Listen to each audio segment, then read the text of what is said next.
നിങ്ങളുടെ ജോലി കഴിഞ്ഞില്ലേ ഇതുവരെ? ഇപ്പൊ കഴിയും. എന്തെങ്കിലും വേണമായിരുന്നു? ആ, കുറച്ച് ചൂടുവെള്ളം വേണമായിരുന്നു. കുഴപ്പമില്ല, ഞാൻ ചെയ്തോളാം.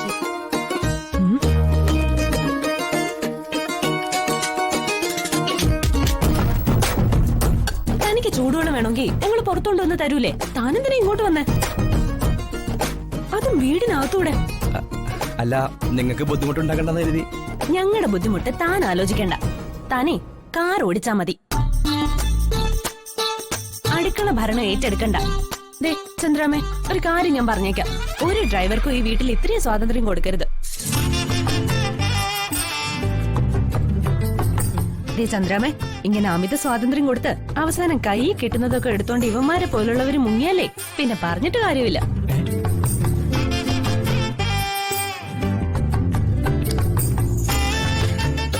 ഇന്നെന്തായാലും പറ്റിപ്പോയില്ലേ, ഇനി ആവർത്തിക്കാതെ നോക്കിക്കോളാം.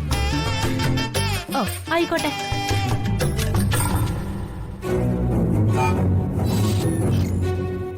Madam is calling Chandralekha.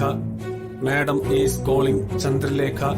Madam ചന്ദ്രലേഖയെ വിളിക്കുന്നു. മാഡം ചന്ദ്രലേഖയെ വിളിക്കുന്നു. രമ മാഡം എന്തിനാണോ ഇപ്പൊ കാണണമെന്ന് പറഞ്ഞേ? അപ്പൊ ശരി, ഗുഡ് നൈറ്റ്. Good night.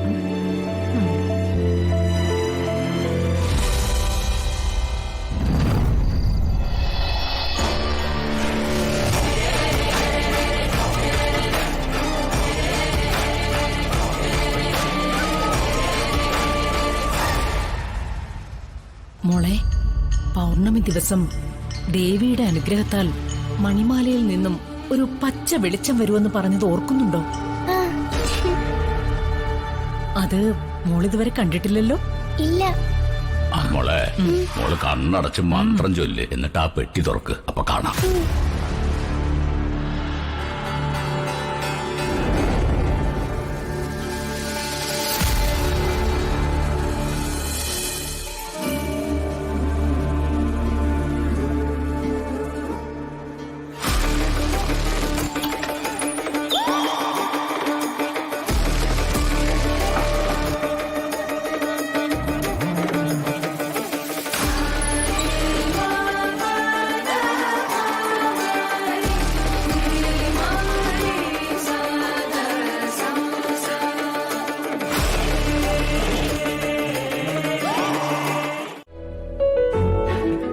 ഏട്ടാ,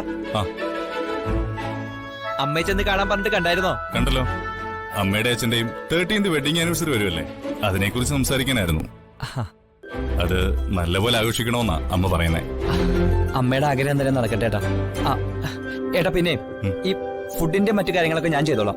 എനിക്കറിയാവുന്ന നല്ലൊരു പാചകം ചെയ്യുന്ന ചേട്ടനുണ്ട്. പുള്ളിയെ വിളിച്ച് ഞാൻ കാര്യങ്ങൾ ഏർപ്പാട് ചെയ്യാം. അതൊന്നും വേണ്ട. ഇവിടെ സദ്യ കൊടുക്കാനൊന്നും അല്ല തീരുമാനം. ഏതെങ്കിലും ഒരു നല്ല ഇവന്റ് മാനേജ്മെന്റിന് കൊടുക്കാം, അവരാ നല്ലത്. ശരി, അങ്ങനെ ആയിക്കോട്ടെ. ഏതായാലും അമ്മയ്ക്ക് നല്ലൊരു ഗിഫ്റ്റ് വാങ്ങിച്ചു കൊടുക്കണം. ആ പിന്നെ നീ ഫ്രീ ആവുമ്പോഴേ അത്യാവശ്യം വിളിക്കേണ്ടവരുടെ ലിസ്റ്റ് തയ്യാറാക്കണം. ആ ലിസ്റ്റില് നിന്റെ കൃഷിക്കാരും ബാഡ് ഇമേജസ് ഉള്ള ഫ്രണ്ട്സ് ഒന്നും വേണ്ട. അവസാനം എന്നെ കൊണ്ട് വെറുതെ ദേഷ്യം പിടിപ്പിക്കരുത്. അമ്മയ്ക്ക് വെച്ചിനും വേണ്ട ഓർണമെന്റ്സിന്റെ ഡ്രസ്സിന്റെ കാര്യം വിളിച്ചു പറയാൻ വേണം. ഡ്രസ്സും ഓർണമെന്റ്സും അമ്മയ്ക്കും അച്ഛനും മാത്രം പോരല്ലോ. മുത്തശ്ശിക്കും ചന്ദ്രാമയ്ക്കും അമ്മ കൊടുക്കുമ്പോഴത്തെ ഒരു സ്പെഷ്യൽ സാരി വാങ്ങിച്ചു കൊടുക്കണ്ടേ? എന്തിന് ഏട്ടാ, നമ്മുടെ ബന്ധുക്കളൊക്കെ വരുന്നതല്ലേ,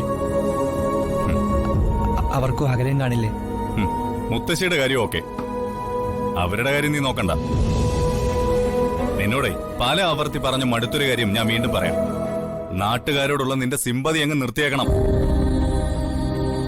സ്പെഷ്യൽ സാരി കൊടുത്ത് അണിഞ്ഞൊരുങ്ങി നിൽക്കാൻ അവരീ കുടുംബത്തിലുള്ളതൊന്നും അല്ലല്ലോ. ഏതോ അകന്ന ബന്ധത്തിലുള്ളതും അവർക്ക് ജീവിക്കാൻ നിവൃത്തിയില്ലാത്തതുകൊണ്ടും ഇവിടെ വന്ന് നിൽക്കുന്നു, അത്രേ ഉള്ളൂ.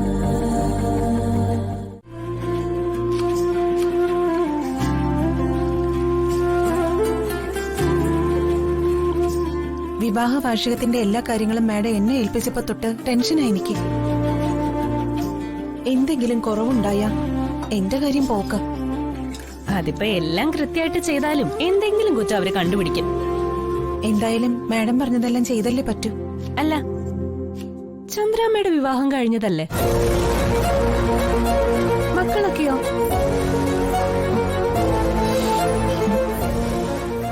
Special guest is coming to meet madam.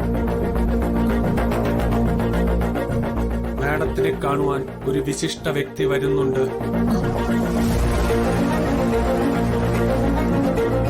Special ഗസ്റ്റോ? അതാരാണാവോ? Chinnu, നീ അതവിടെ വെച്ചിട്ട് ഫ്രിഡ്ജിൽ നിന്ന് കുറച്ച് ചിക്കൻ എടുത്ത് കഴുകി വെക്ക്. ഗസ്റ്റ് ഉണ്ടെന്നല്ലേ പറഞ്ഞത്? ചിക്കൻ കറിയും കൂടി ഉണ്ടാക്കാം. സ്പെഷ്യൽ ഗസ്റ്റ് എന്നല്ലേ പറഞ്ഞത്? അപ്പൊ പിന്നെ സ്പെഷ്യൽ ആയിട്ട് എന്തെങ്കിലും ഉണ്ടാക്കണ്ടേ? വേറെന്തുണ്ടാക്കാനാ? ഞാനൊരു സ്പെഷ്യൽ ഐറ്റം ഉണ്ടാക്കട്ടെ. സ്പെഷ്യൽ ഐറ്റോ? ആ, നിനക്കതൊക്കെ അറിയോ? പിന്നെ അറിയോന്നോ? അതിന്റെ സ്പെഷ്യലിസ്റ്റ് അല്ലേ ഞാൻ. എന്ന് ചിക്കൻ കറി ഞാൻ ഉണ്ടാക്കാം, നീ അത് ഉണ്ടാക്കിക്കോ. ഹ, എന്താണ് അടുക്കളയില് സ്പെഷ്യൽ എന്നോ ചിക്കൻ എന്നോ ഒക്കെ ഒരു സംസാരം? അല്ല, അടുക്കളയിലെ ലോക മഹായുദ്ധത്തെ പറ്റി സംസാരിക്കാം. അല്ലെങ്കിൽ ഞാനും ചന്ദ്രാമയും പാനിപ്പട്ടി യുദ്ധത്തെ കുറിച്ച് സംസാരിക്കാം. ഡ്രൈവർ പയ്യനോട് ഇങ്ങോട്ട് വരരുതെന്ന് പറഞ്ഞല്ലേ? അത് പിന്നെ അല്ല, എന്റെ എന്തെങ്കിലും ഹെൽപ്പ് വേണമെന്ന് അറിയാൻ വേണ്ടി വന്നാ ഞാൻ. ഒരു ഹെൽപ്പും വേണ്ട, ശല്യം ചെയ്യാതിരുന്നാ മതി.